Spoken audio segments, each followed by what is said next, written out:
Virginia Priano es una joven periodista santafesina que me exime de demasiadas presentaciones porque es una profesional de esta casa, de nuestra zona, de esta ciudad. Nos está viendo y escuchando desde Milán, en Italia, y quiero agradecerte especialmente, Virginia, este contacto que tenés con nosotros. Muy buenas noches y bienvenida a nuestro programa Dominio Público. ¿Cómo estás? Hola, ¿cómo estás? Buenas noches, gracias por el llamado. Y sí, como decís, de la casa, en todos los sentidos, del canal y de la ciudad. Efectivamente. Bueno, en las últimas horas uno escuchó que quizás el foco de la gravedad de esta situación de la pandemia se había como posicionado en España, pero yo he visto en las últimas horas que, por ejemplo, en las últimas 24 horas en Italia se han registrado más de 700 muertos y que también en las últimas 24 horas se han registrado unos 3.000 infectados. ¿Esto es realmente así? ¿Esto hablaría de que la situación en Italia no termina de empezar a mejorar como quizás todos estábamos imaginando o queriendo? Sí, tal como bien decís, esos datos son datos de las últimas horas. Hace muy pocas horas el gobierno volvió a actualizar estas cifras que cada día, ¿no?, actualiza en una conferencia de prensa. El día de hoy hablamos más de 700 muertos.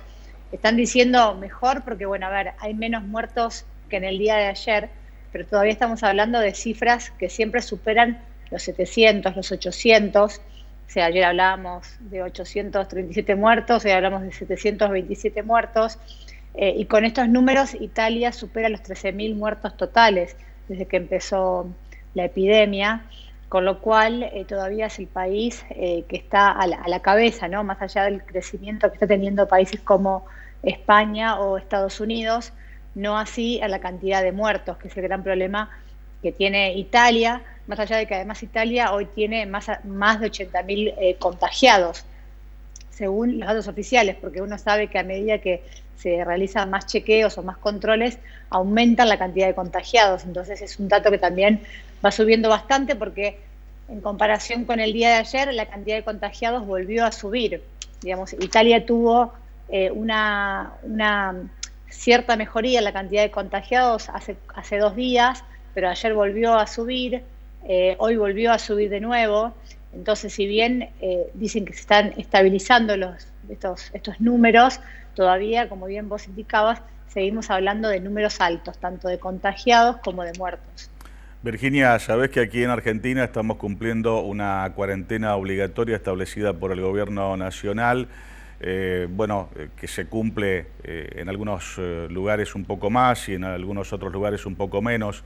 ¿Cómo es la situación en ese aspecto ahí en Milán o en Italia en general? ¿Están en cuarentena y la gente, digamos, respeta la cuarentena establecida por el gobierno italiano? Sí, mira, Italia está en cuarentena total hace ya más de 23 días. O sea, lleva una cuarentena, debe ser el país con la cuarentena en este momento, bueno, más larga. La realidad es que en lo que es además la zona norte del país, o sea, lo que son las regiones más afectadas, como la Lombardía, la Véneto, Emilia-Romagna, ya llevan más tiempo inclusive de cuarentena porque empezó antes que en el resto de Italia. Con lo cual,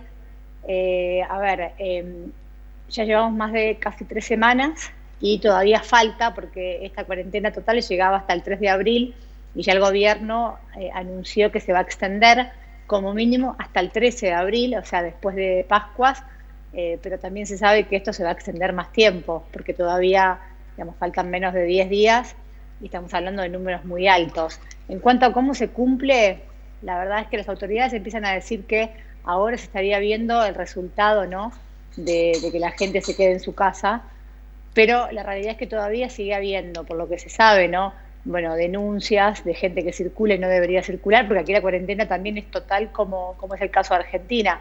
Es decir, está solamente permitido lo que es los supermercados abiertos, farmacias, el transporte público urbano que sigue funcionando y están garantizados los que son los sistemas, por supuesto, de salud, los bancos funcionan de manera electrónica, el resto está todo cerrado, suspendido y la gente trabaja de manera remota en su casa, la que puede. Pero bueno, a lo largo de toda esta cantidad de días de cuarentena, las medidas se han ido intensificando y han aumentado las multas y las penalidades para quienes no cumplen, claramente porque, bueno, hay una gran cantidad de porcentaje de la población que no los cumple o no los cumplía, y bueno, se está viendo no por los resultados. Ahora, si yo veo a mi alrededor, no hay casi movimiento, salvo cuando la gente va al supermercado o a la farmacia, pero yo puedo hablar de lo que veo aquí. Está claro que hay otras zonas, otras ciudades que no la respetan de la misma manera. Claro, entiendo perfectamente. Uno imagina que en todas partes del mundo ocurrirá algo similar, pero ¿cómo pensás en el caso de los italianos que está el estado de ánimo? Porque esto es prácticamente poco menos que volver de la guerra. Cuando todo esto pase, cuando todo esto termine, va a ser muy difícil reacomodarse laboralmente, económicamente, financieramente. Va a ser muy dura la cuesta arriba que va a haber que llevar, ¿no? Sí, de hecho, el primer ministro Conte, cuando habló en conferencia de prensa hace pocos días atrás, él comparó esta situación de Italia con la peor que enfrenta el país luego de la Segunda Guerra Mundial. Fueron sus palabras, y es tal cual lo que se espera. De hecho, como bien vos decís, el ánimo no empieza a cambiar porque pasan muchos días, y creo que lo que más genera desesperación es el no saber hasta cuándo, porque no es que hay una fecha que se va corriendo de acuerdo a los números. Y la gran preocupación que es la economía y qué va a pasar con el país y con la situación de cada uno, porque sabemos que Italia es un país que ya tenía muchas complicaciones, está en recesión. Esta situación de hace más de un mes y medio de parate de la economía casi total, no se saben las consecuencias, con lo cual la mayor preocupación de la gente y angustia es esto, saber qué va a pasar con el país. Y como bien vos decís, es cómo se va a volver a la normalidad, porque todavía no se sabe, digamos, se sabe que se va a volver de manera paulatina, pero no todavía desde el gobierno no se anunció. Yo creo que porque ni siquiera todavía ellos lo saben, ¿no? Cómo es que se va a volver a esta vida, qué es lo que se va a reactivar primero, porque también está el pedido por mantener, digamos, la salud, pero también está la presión económica, ¿no? Para que de a poco la vida económica del país empiece otra vez a funcionar. Perfectamente. Yo quiero agradecerte especialmente este contacto, Virginia, para nuestro canal, para nuestro programa. En el final, simplemente hacerte una última consulta. ¿Cómo está la situación del abastecimiento de los alimentos, de los medicamentos, más allá de que la gente necesita obtener para cualquier otra dolencia, cualquier otra enfermedad que también pueda estar cursando? ¿Cómo están los abastecimientos de las cosas, del combustible que la gente necesita? Mira, aquí no hubo desabastecimiento. Hubo un primer momento, ¿no?, de más intranquilidad, donde sí se ven colas a los supermercados, de acuerdo al día, ¿no? Hay mayor cola o no. Los supermercados sí restringieron su horario de atención al público. Eso hace que la gente tal vez se agolpe más, y como ustedes saben, bueno, como limitan la cantidad de personas que pueden ingresar en simultáneo, entonces uno lo que ve tal vez es colas, de filas. No hay desabastecimiento. Sí, lo que puede pasar es que a lo mejor si uno va al final del día falten cosas, pero al otro día se vuelven a reponer, en general. Sí se presentaron hubo algunas noticias que en el sur del país, en la zona de Nápoles, por ejemplo, hubo algunas, digamos, situaciones, no de lo que nosotros conocemos como saqueos, sino de gente que iba al supermercado y tal vez no podía pagar, porque sabemos que el sur del país es la zona más complicada económicamente. Y por eso el gobierno el sábado pasado anunció una serie de medidas para ayudar en la compra de alimentos y medicamentos.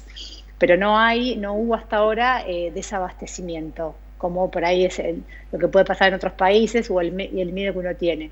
Y en cuanto a los medicamentos pasa lo mismo, no se consiguen barbijos, por ejemplo, esos de hace más de un mes que no hay en ninguna farmacia. Alcohol en gel sí hay, medicamentos funcionan, digamos, hay una provisión normal. Sí, el gobierno tomó una medida que es la forma en que la gente puede comprar esos medicamentos, porque aquí es más burocrático y es más complicado, entonces cambiaron el sistema para que la gente pueda comprar sus medicamentos sin tener que ir a un hospital, porque justamente lo que uno no puede en este momento es acercarse a un hospital.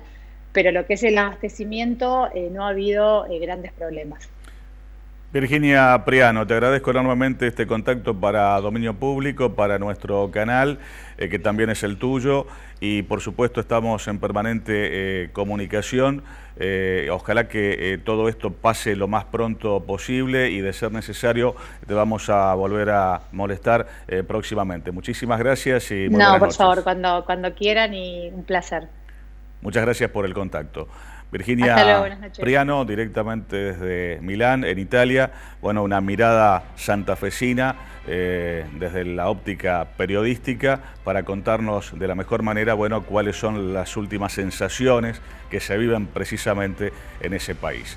Vamos al segundo corte comercial en nuestro programa de esta noche. Al regreso vamos a dialogar con el concejal de la ciudad de Santa Fe, presidente del bloque de concejales del Partido Justicialista en la capital provincial, Juan José Saleme.